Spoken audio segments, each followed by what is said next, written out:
Unaangalia Baba Sam the King Tanzania TV channel. Kwa maoni na ushauri tumia namba zifuatazo: 0752732515. Usisahau kusubscribe kwa simulizi na makala za kuelimisha.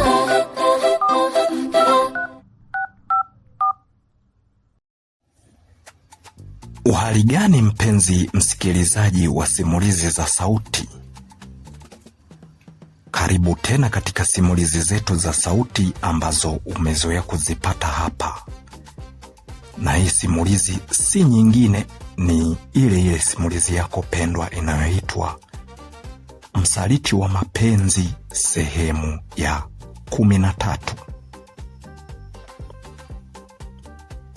Kama endapo utakuwa hauja subscribe channel yetu inaitwa Baba Sam the King Tanzania TV channel, na chini ya video hii kuna kitufe ambacho kina rangi nyekundu, pia kina alama ya kengele. Ukigusa hapo moja kwa moja utakuwa ni mwanafamilia wetu wa Baba Sam the King Tanzania TV channel.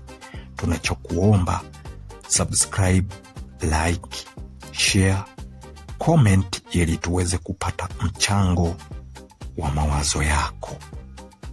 Na kwa upande wa TikTok tunaitwa Baba Sam the King channel, Baba Sam the King channel. Utakapoicheza hii video, juu kulia kwako kuna vitufe ambavyo vinaonekana pale. Sasa wewe kaguse kitufe ambacho kina alama ya jumlisha, moja kwa moja utakuwa umetufollow. Kwa hiyo tunachokuomba follow, like kama video zimekupendeza, lakini pia share na wengine waweze kujifunza juu ya simulizi hizi, lakini pia comment ili tuweze kupata mchango wa mawazo yako. Vipi kama endapo wewe ungekuwa ndiye Ibrahimu Muhina, au wewe ungekuwa ndiye Jeremia Mwamoto, ungemsaidia rafiki yako namna gani? Na mambo mengi ya kuweza kutueleza hapo kwenye comment. Sasa ni kukaribishe sehemu ya 13 ya simulizi yetu. Tuendelee kuidadavua ili tuweze kujua ni kitu gani ambacho kiliendelea. Baada ya kuondoka moja kwa moja, siku hiyo ilipita. Kesho yake dokta yule alimpigia simu Flora Chama aweze kwenda hospitali, na kweli alienda moja kwa moja akafika hospitali. Baada ya kufika hospitali, alienda kumuona mgonjwa wake ambaye ni kipenzi chake kabisa, Onesimo. Akakuta ameanza kutabasamu upya kuliko zamani, kipindi hicho ambacho alikuwa mpaka ameshaanza kupumulia mashine za ventilator au oxygen supplier, ambapo alikuwa na waza kabisa basi hapo atakuwa ameagana na mpenzi wake, na hadhani kama endapo angeweza kupona. Lakini alimshukuru Mungu, japokuwa amefanya ubaya kwa mwanaume mwingine, lakini huyu mwanaume ameweza kumuokoa. Hapo alifurahi, na dakika hizo ambazo alizopewa kwenda kumuona mgonjwa, alitumia muda huo kumbusu na kujaribu kumpetipeti hapo hapo alipo, ili azidi kutabasamu na kuona kwamba kipenzi chake amefanya kila jitihada mpaka wameweza kupata hiyo figo. Na wakati anajaribu kumhoji, alimwambia kwamba hawakumtolea yeye figo, walijaribu kuangalia za kwake damu pamoja na za Onesimo, wakagundua kwamba ni magrupu tofauti ambayo hayawezi kuendana.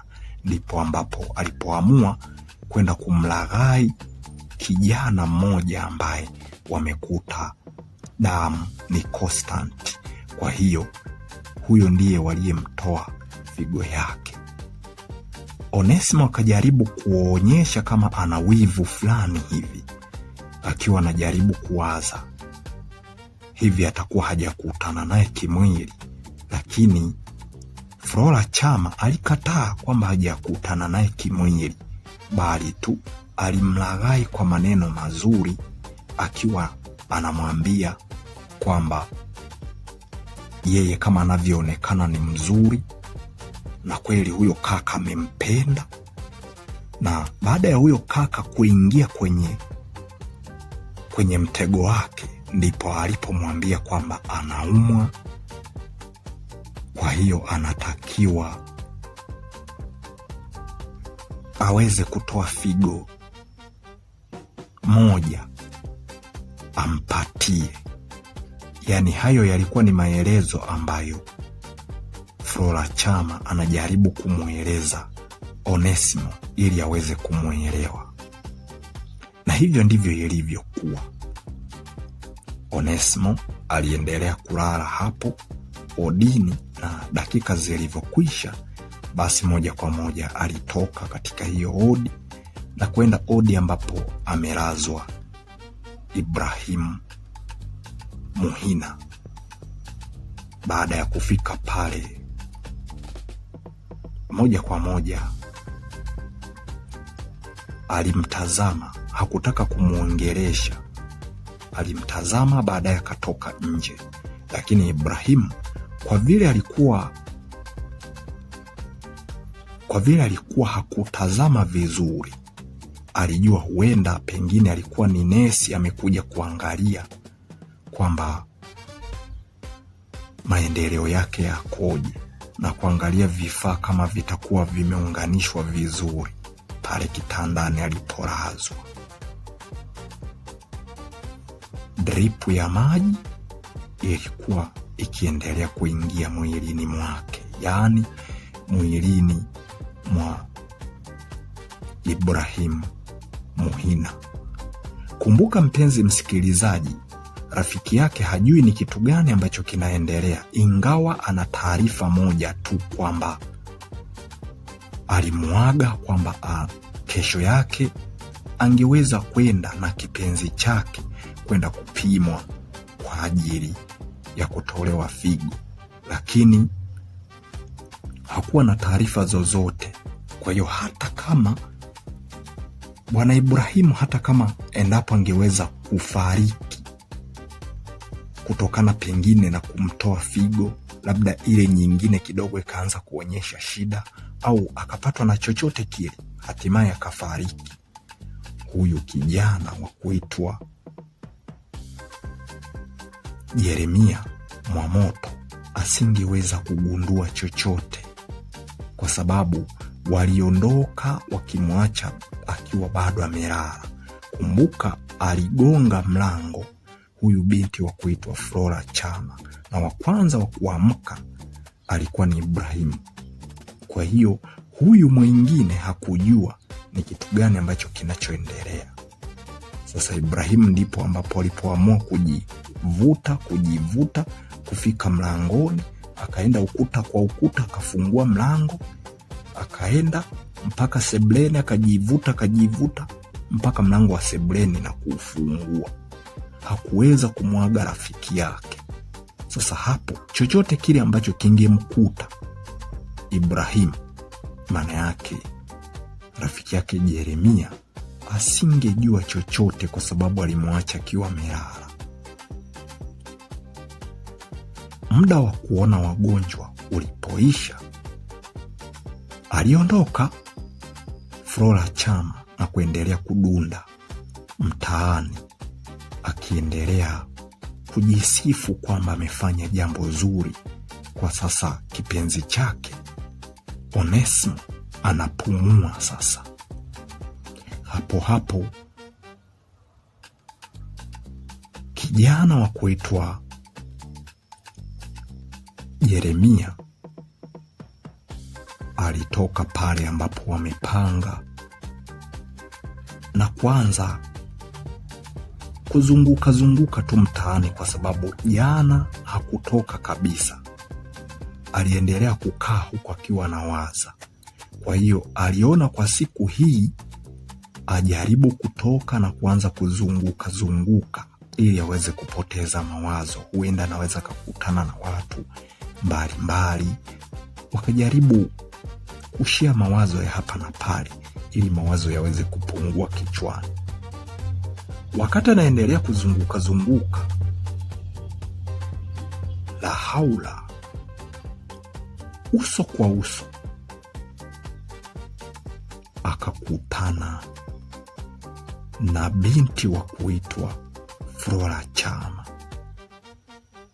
Alishangaa, kwa nini namuona Flora Chama, lakini kwa nini Ibrahimu hajamuona?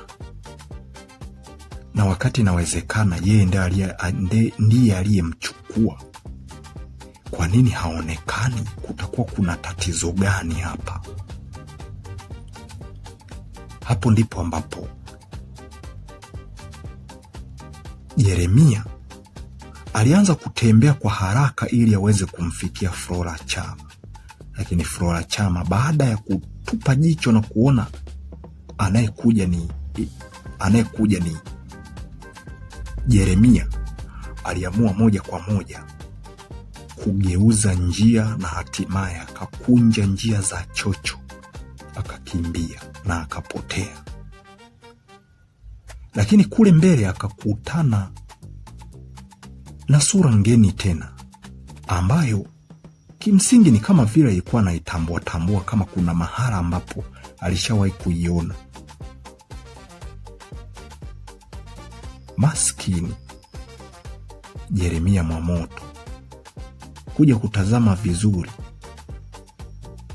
akakutana na gauni ndefu ambayo ameivaa mwanamama huyo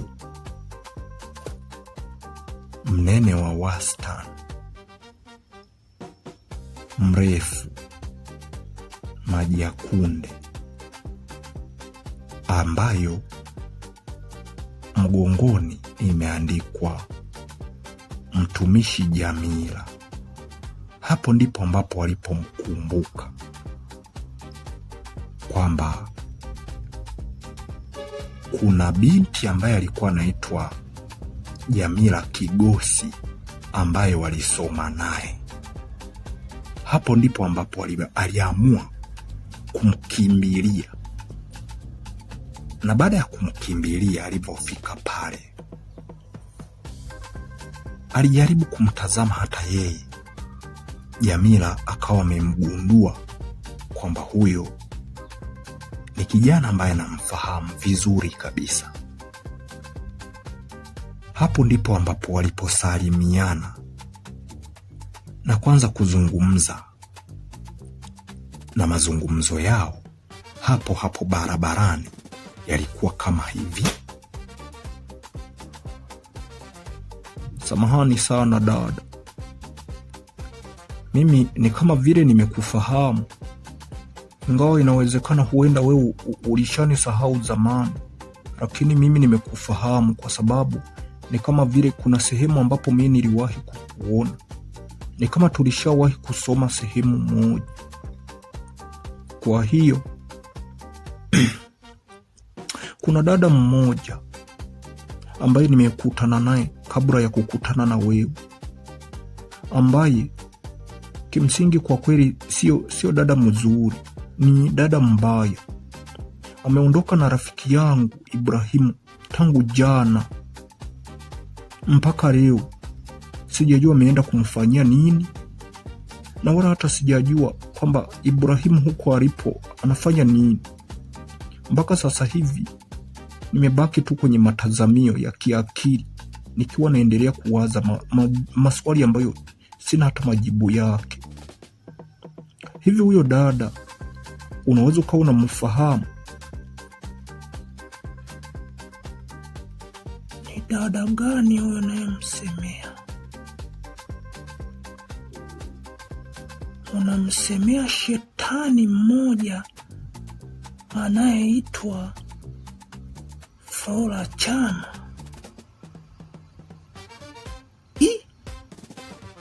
Dada, hapo hapo umepiga kwenye mshono. Kumbe unamfahamu huyo dada? Huyo dada nimesoma naye, tulikuwa wote, na hata jana alikuja nyumbani kwangu. Alianza kuniambia kwamba ana mpenzi wake anaitwa Onesmo. Usishtuke, usishtuke. Sikiliza nikusimulie. Aliniambia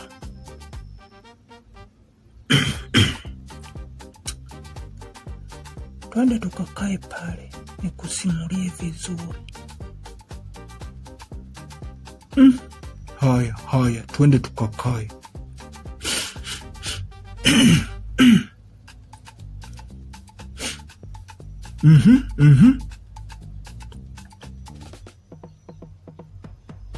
Ana bwana yake anaitwa Onesmo. Huyu Onesmo anampenda sana, lakini huyo Onesmo alipatwa na matatizo, akawa ameugua. Baada ya kuugua, kwa vile Ibrahimu alikuwa ni mchepuko wake, aliamua kuja kumchukua Ibrahimu kama mchepuko wake ili ampeleke hospitali. Na baada ya kwenda kupima pale hospitali, wakati wamempima waligundua kwamba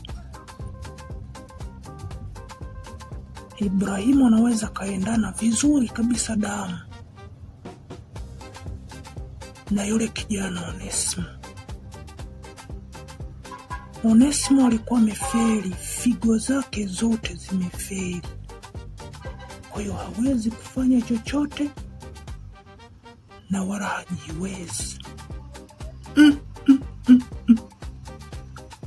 We dada, yakawa mambo hayo?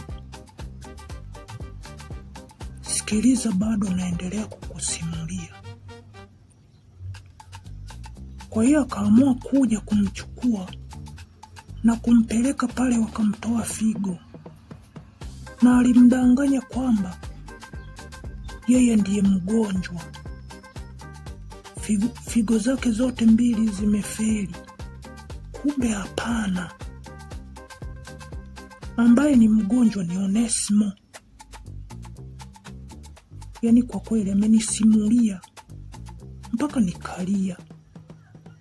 Kumbe namwadaa kijana wa watu, namkumbuka kabisa. Huyo rafiki yako salikuwa ni mwenye ulemavu wa miguu. Ni kweli kabisa dada, wala hata hujakosea. Ni kweli alikuwa mwenye ulemavu wa miguu.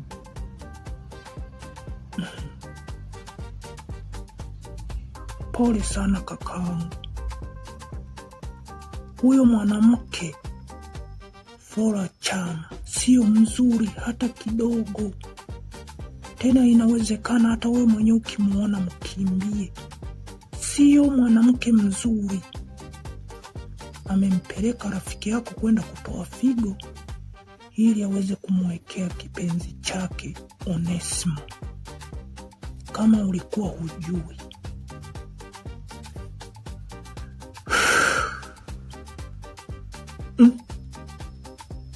Imekuwa kali. Sawa dada, mimi nimepanga pale kwenye nyumba ya Bwana Supatoru, kama unapafahamu. Pale mimi napafahamu, na huwa ninapita. Kuna baadhi ya wapangaji ambao ni waumini wangu, huwa ninafanya sana maombi. Ikiwezekana leo jioni njoo tufanye maombi juu ya hili. Tuendelee kumwombea rafiki yako Ibrahimu tuone tarudi ikiwa namna gani. Sawa sawa dada, mimi nimekuelewa. Wacha niende nyumbani. Hapa naona umenipa jambo jipya ambalo kimsingi wala hata sikuwa nalo kabisa kichwani, lakini ninashukuru sana. Wewe ndo umejiandika mtumishi Jamila? Ndiyo mimi. Nikutakia wakati mwema na jioni tukutane. Sawa, hakuna tatizo. Baada ya kuzungumza wakiwa wamekaa pamoja, hapo ndipo ambapo Yeremia Mwamoto alisimama moja kwa moja akaondoka. Baada ya kuagana, hakutaka hata kuuliza kwamba kanisa au eneo ambalo anafanya mkusanyiko huyu binti wa kuitwa Jamila ni wapi ambapo anafanyia mkusanyiko. Hakuweza kuuliza kwa sababu tayari amepata mambo mapya ambayo yaliyokuja kumuumiza moyo wake. Siku hiyo ilipita na siku iliyofuata ikapita. Wiki ikakatika pasina kumuona rafiki yake wala kumuona Flora Chama njiani. Wiki nyingine ilipoanza, hapo ndipo ambapo dokta aliweza kumpigia simu Flora Chama ili aweze kwenda pale hospitali aweze kukutana na wagonjwa wake, lakini kwa wakati tofauti, asije akawachanganya na hatimaye wakapigana au mmoja wao akadondoka kwa presha na akafa, kwa sababu kitu kinachoitwa mapenzi ni kitu kingine. Alipewa ushauri kabisa kwamba wote wameshakuwa ni wazima, lakini kila mmoja inabidi akutane naye kwa wakati wake. Mpenzi msikilizaji wa simulizi za sauti, sehemu ya 13 ya simulizi hii, Msaliti wa Mapenzi, imeishia hapa. Kama endapo utakuwa hauja subscribe channel yetu inaitwa Baba Sam the King Tanzania TV channel, na chini ya video hii kuna kitufe ambacho kina rangi nyekundu, pia kina alama ya kengele. Ukigusa hapo moja kwa moja utakuwa ni mwanafamilia wa Baba Sam the King Tanzania TV channel.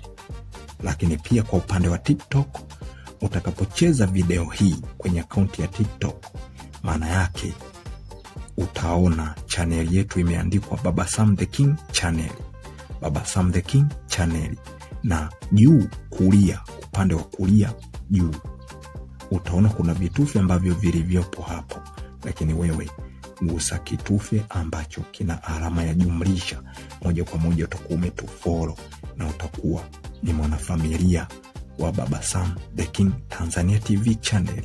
Tunachokuomba follow, like kama video hizi zimekupendeza au simulizi imekupendeza, lakini pia share ili na wenzio waweze kujifunza, lakini pia comment ili tuweze kupata mchango wa mawazo yako.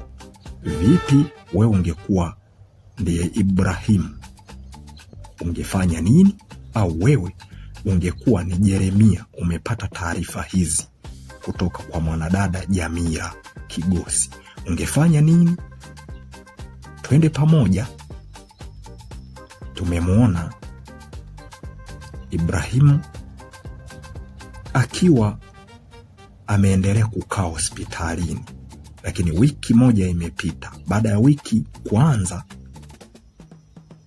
huyu binti wa kuitwa Flora Chama ameitwa na dokta wake ambaye ndiye wanayepanga pamoja madili. Sasa anaenda. Je, ni kweli atakutana nao kila mmoja kwa wakati wake? Na ni nini kitakachotokea? watafahamiana kweli Onesmo pamoja na huyu kijana wa kuitwa Ibrahim Muhina? Na vipi Muhina huko alipo na mke wake Semi wanajua chochote kuhusiana na masuala haya yanayoendelea? Je, unahisi Jeremia atawapigia simu? Tukutane sehemu ijayo ambayo itakuwa ni ya mwisho kabisa. Huenda tunaweza tukapata majibu ya maswali haya. Mimi ni Hasdi02 Baba Sam the King, ni kuage niseme kwa heri mpaka sehemu ijayo.